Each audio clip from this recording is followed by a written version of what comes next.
Hello, ഇന്ന് zinc ക്ലീനിങ്ങിൻ്റെ video കേട്ടോ.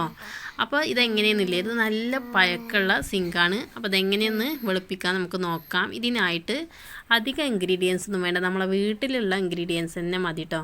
ഇന്ന് ഞാൻ ചാരാണ് എടുത്തിട്ടുള്ളത്, വെണ്ണൂറ് കേട്ടോ. അപ്പോൾ നമ്മുടെ മലപ്പുറം ജില്ലയിലൊക്കെ ഇതിന് വെണ്ണൂറ് എന്ന് പറയും. ചാരം, ഒരു പിടി ചാരം എടുക്കുക, അതിലേക്ക് സുർക്ക പാരുക. ഇത് ഇത്രയും മാത്രം മതി കേട്ടോ നമുക്കിതൊന്ന് വെളുപ്പിക്കാനായിട്ട്.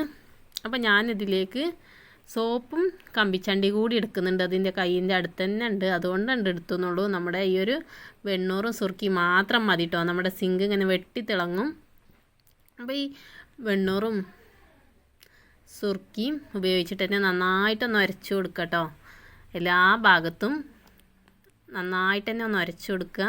ഇനി ഇതല്ലെങ്കിൽ അപ്പസോഡയും സോപ്പ് പൊടിയും ചേർത്തിട്ട് സുർക്കയും കൂടി ചേർത്തിട്ട് ഉരച്ചു കൊടുത്താലും നല്ല നിറം കിട്ടും. അങ്ങനെയും ചെയ്ത് നോക്കാം. അല്ലെങ്കിൽ കരി പൊടിച്ചിട്ട് അതിലേക്ക് സുർക്ക ഒഴിച്ചിട്ട് ഉരച്ചു കൊടുത്താലും നല്ല നിറം കിട്ടും. അപ്പോൾ ഈ 3 ടിപ്സ് നിങ്ങളൊന്ന് ചെയ്ത് നോക്കുക കേട്ടോ.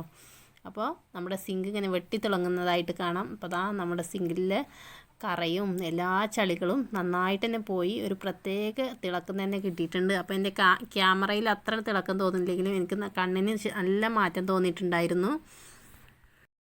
അപ്പോൾ എൻ്റെ ക്യാമറയ്ക്ക് ഇത്ര പവറുള്ള മക്കളെ, പക്ഷേ കണ്ണിൻ്റെ പവറിൽ നല്ല തിളക്കം തന്നെ ഉണ്ടായിരുന്നു കേട്ടോ. അപ്പോൾ എല്ലാവരും ഈ ടിപ്പൊന്ന് ചെയ്ത് നോക്കുക. നല്ല പെർഫെക്റ്റ് ആയിട്ടുള്ള ഒരു ടിപ്പ് തന്നെയാണിത്.